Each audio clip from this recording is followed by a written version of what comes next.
So Lee is an abundance coach. And as I've already indicated, he is based in Joburg. And by that, he means that he works a lot with entrepreneurs where he helps people clear their money blocks. And I believe you work with people worldwide, so it's not just South Africa, and you've done this with great success.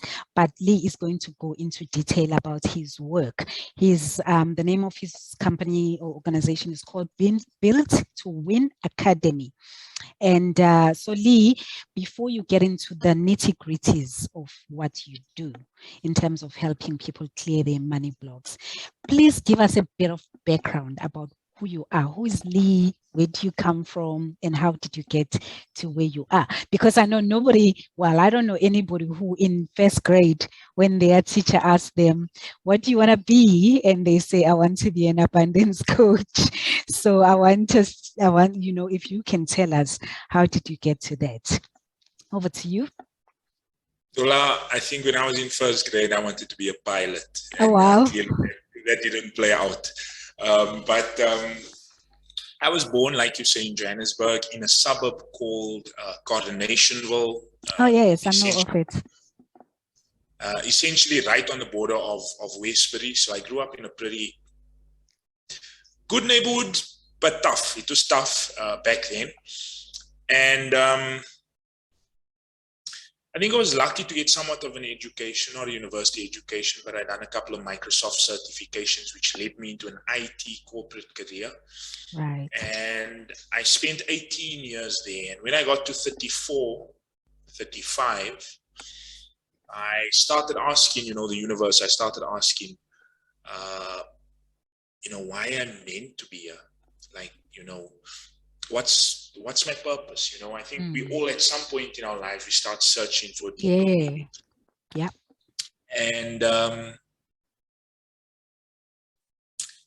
picked up a book. You might be familiar with this book, Think and Grow Rich by Napoleon Hill. Mm-hmm. And I done what the author said. I wrote down a couple of affirmations. One of them on the card that I had A4 cardboard was, Dad, take control of my mind and my heart and show me where you want me to go, what you want me to do. And, I'd go into the boardroom at my old place of employment and I repeat those affirmations over and over. And at first it was a mechanical process, Tola. It was very, it was a rote exercise. Mm-hmm. But at some point, when I'd say that, the tears would start flowing, which at that point showed me that I had fused it with my emotional mind. And about a year in, which took a long time to eventually get some sort of answer, but I was doing this with not even my partner at the time knew what I was doing. And a year later, an old friend who I had not seen for about 8 years, he messaged me on social media. And he said, I had a dream last night and you were hosting a conference. Does this make any sense to you? And, for me, it was, he said you were the main speaker of this event.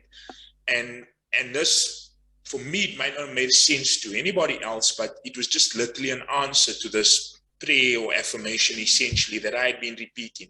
Because by then I had developed this voracious appetite for,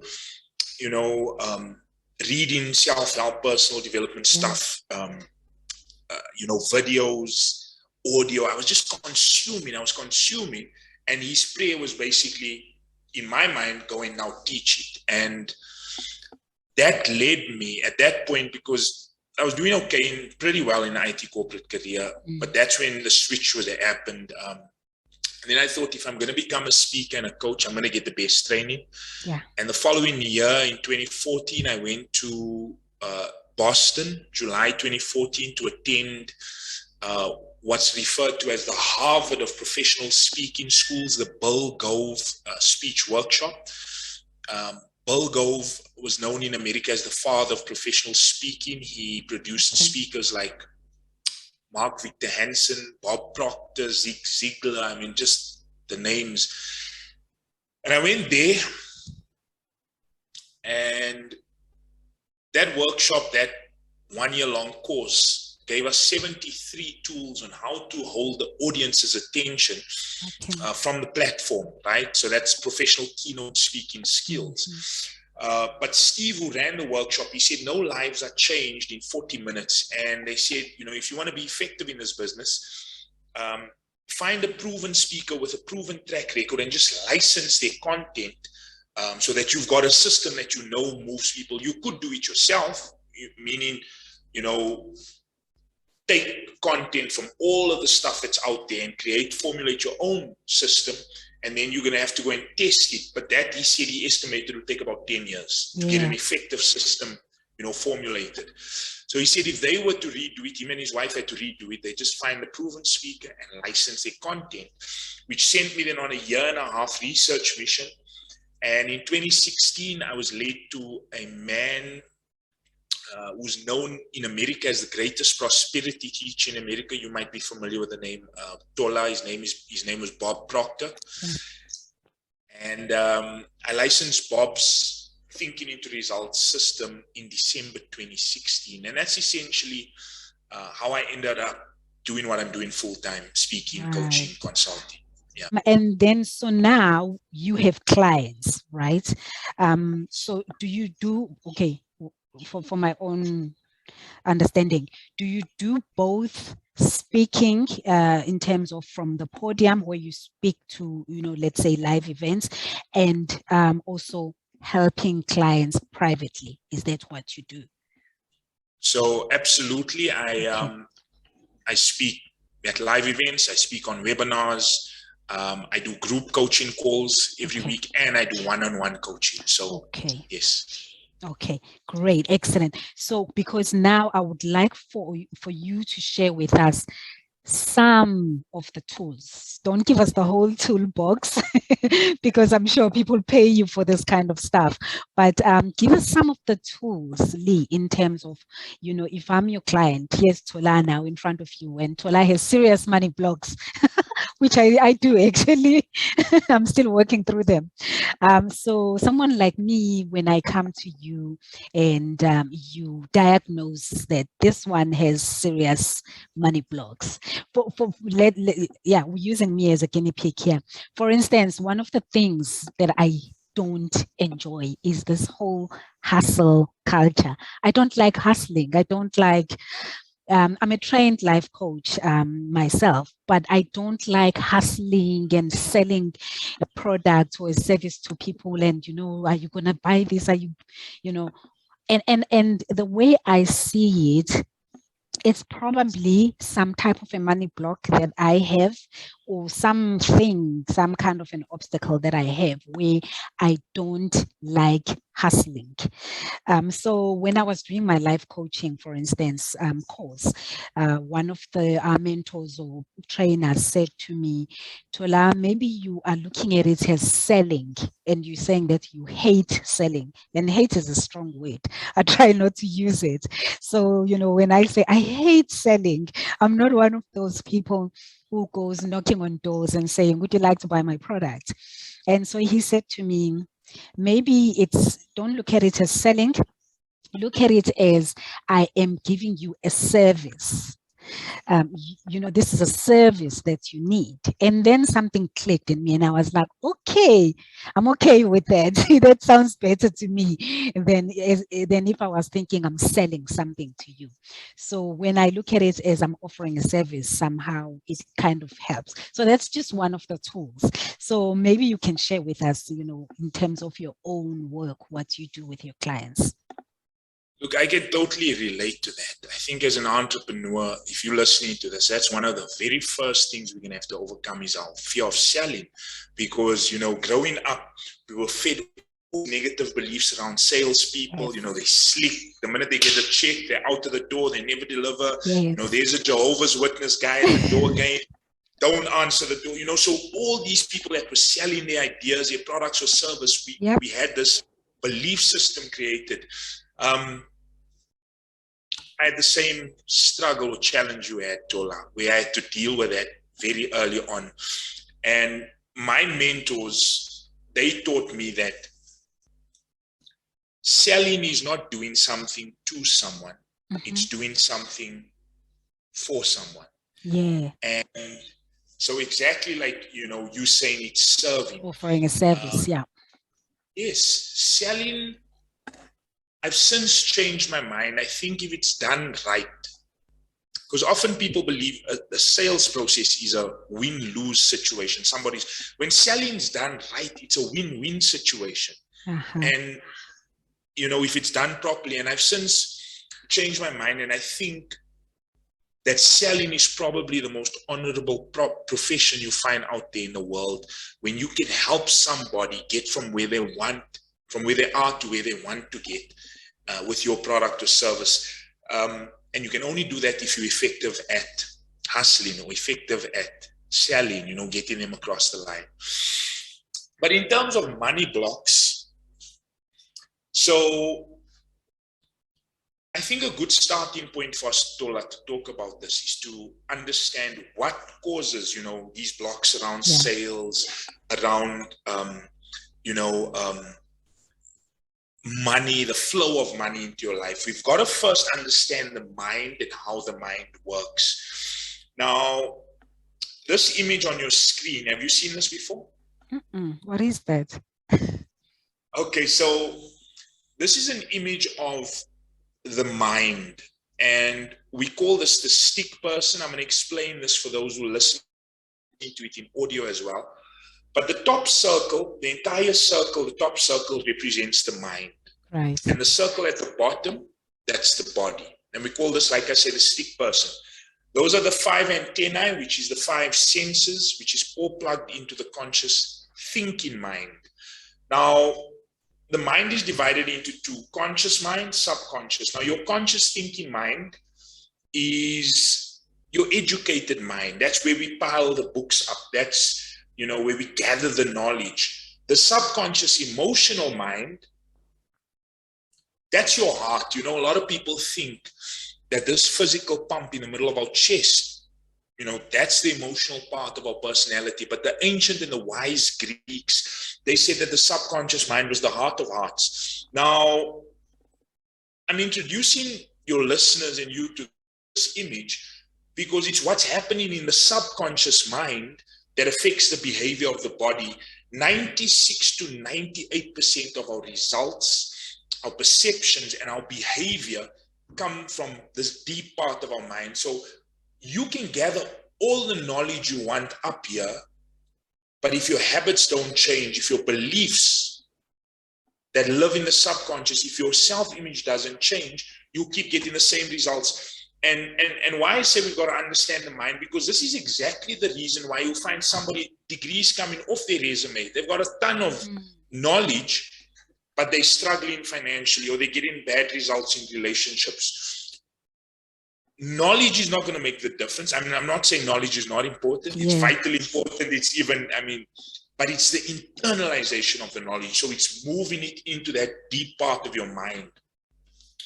So with regards to money blocks, if 96 to 98% of what we do, our results, our perceptions, and our behavior come from the subconscious mind, we've got to understand, because that's affecting our relationship with money. It's affecting our, so we've got to understand how the subconscious works. And in the subconscious, in there is a program called the paradigm. A paradigm. Now, we've got to understand what a paradigm is. When I coach on paradigm, I refer to it as a multitude of habits, or it's your belief system. So the paradigm is made up of 3 things. Beliefs, which we've already kindly alluded to, or kind of alluded to, touched on. Habits, and your self-image. And I want to talk about each of them. So let's go a bit deeper into beliefs. So you might be listening to this and you've heard ideas similar to this growing up. Like, I know I was fed all these ideas, like money is the root of all evil. We've all heard that one before. You heard that one? Or have you heard that, maybe you'd go to your grandmom or your granddad and ask for money, and they'd say, "Paula, do you think money grows on trees?" You heard that one? Okay. Yeah. Have you heard people say, money is not that important? Mm-hmm. Money is not Absolutely. that important, or another one I heard a lot growing up was, if you want to make a lot of money, you got to work really hard. Or you got to be really smart.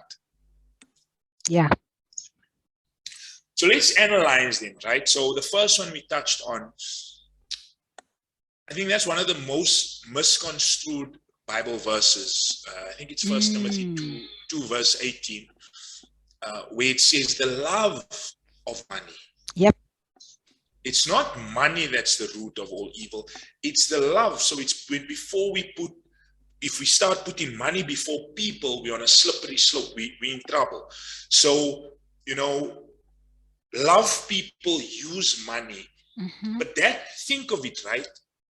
Why do people have such bad relationships with money? It's because in that deep recesses in the program part, the subconscious, they've got this idea that money is the root of all evil. When they were growing up, when they were kids, they were fed that belief over and over and over and over.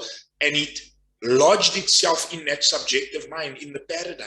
Yeah. And then people wonder why maybe they get a ton of money and they just lose it quickly, or they spend it on unnecessary things, because there's an idea in their subconscious that's dictating their behavior around it. Yep, that it's evil, so you get rid of it as quick as you can. or because they feel uncomfortable with it, right? They don't even know why they feel uncomfortable. Or exactly.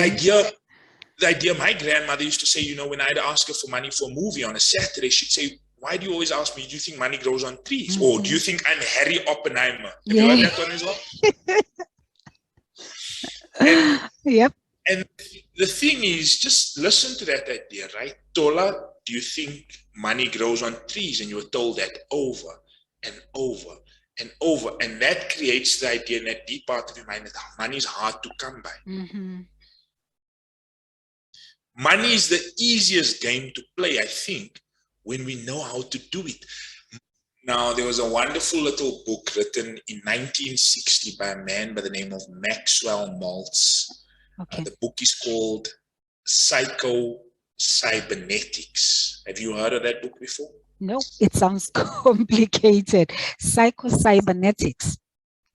Psyche being the Greek word for mind, and cybernetics meaning the science of control and communication in an animal and in some machine. So basically what this doctor discovered was that we've got a control mechanism in our mind.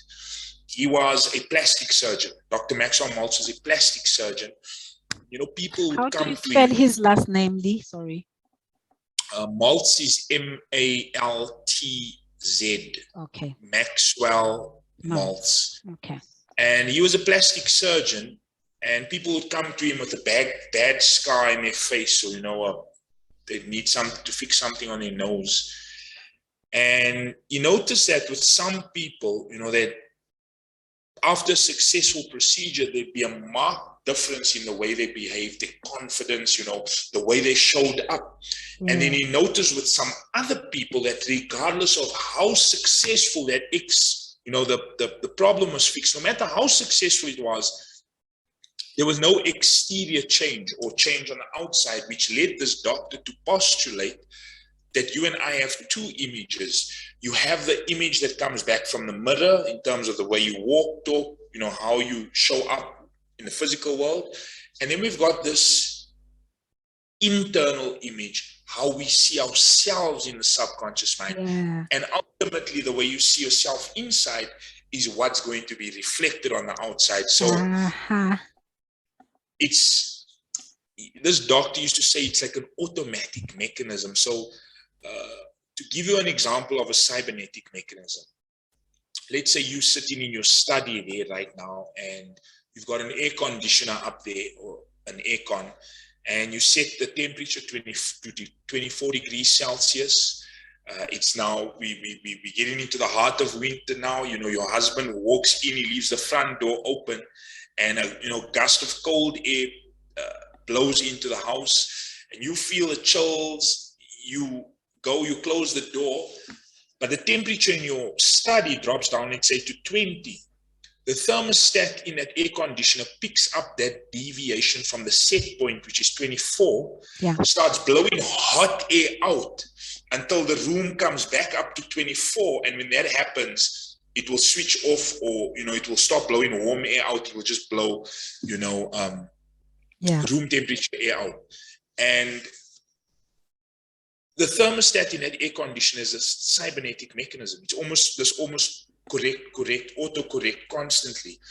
If you hop on a plane at Cape Town International, and let's say you're going on holiday to Bali, and somewhere over the Indian Ocean, you hit some turbulence, and the plane's taken off track by the turbulence. The automatic pilot in the aeroplane will pick up that deviation from the set point, and it will change the flaps on the plane, it will change the thrust, and the plane will come right back on course, and eventually you're going to land in Bali as intended. It's almost constant autocorrect, correct. And the autopilot is a cybernetic mechanism. Now, this doctor said that we have this cybernetic mechanism built into us, which he called self-image. And you can never outperform your self-image. So a lot of people set high, lofty goals, but they'll struggle to achieve it because they don't have the image installed inside of themselves of the person who's already accomplished that goal. Now, once again, I'll go back to writing. How I help my clients with this particular, how I'd help you or anybody listening to this for that matter, is write out a movie script of, and this is what you touched on, which was such a nice segue into this piece. Write a movie script of the person who has already accomplished the goal or what you're looking to accomplish. So, how does that person walk? How do they talk? How do they dress? Where do they eat? What kind of company do they keep? What effect do they have on people? How do they show up in their work? But with like a lot of detail, basically the screenplay, the movie script of the person who has already accomplished that goal. Just on self-image, and then we can wrap it up, Tola. Like, if somebody has a fat image, let's say an example of being overweight, and they go on a diet, they really struggle through it, they starve themselves, and they lose a couple of kilos, they start dropping off. That cybernetic mechanism, the self-image in here, picks up that deviation, the set point, and the person will start eating again, start sitting on. They go right back to that weight, or if not, pick up an extra couple of kilos. But it's almost like this autocorrect all the time. And that's why people go like yo-yos throughout their life. They're fighting against this inner image. And if they just understood how to take an image and install an image of themselves at their ideal weight, then everything on the outside using this automatic cybernetic mechanism will start shifting. Lee, this has been such an amazing discussion. I've enjoyed every bit of it and I've learned a lot. So I know that my audience is going to learn a lot from this. So how do people get a hold of you, or where do they learn more about your services if they're interested finding out about your work? So I think the number one place to go would be LinkedIn. I'm active on LinkedIn. So the name is Lee, L-E-E, and my surname is R-O-E-B-E-C-K, Lee Roebeck. And I'm active on LinkedIn. If you also have a Facebook account, you can connect with me there as well. This has been amazing. Thank you so much. You are now the friend of the podcast. Everybody who comes here becomes a friend automatically. So, I can reach out to you again in the future if I have more, or if I wish to invite you again onto the podcast. Thank you so much for your time, Lee. This has been really, really great for me. Sounds good, Tola. Thank you for having me once again. Have an awesome rest of your day. Bye, everyone.